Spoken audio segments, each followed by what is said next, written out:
কবর বড় কঠিন জায়গা, কবর বড় কঠিন জায়গা, অনেক বড় কঠিন। এই কবরখানা দেখে উসমান গনি জিন্নারাই কবরের পাশে দাঁড়ায় দাঁড়ায় থরথর থরথর করে কাঁপতেন।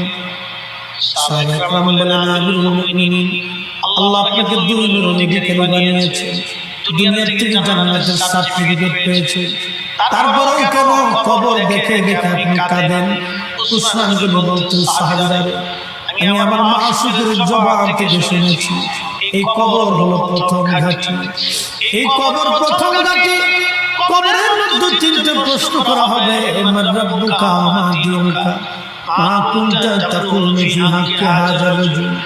আমি উসমান গনি কি কবরের প্রশ্নের জবাব দিতে পারবো কিনা এই চিন্তায় কবর দেখলে আমি কাঁদি। কবর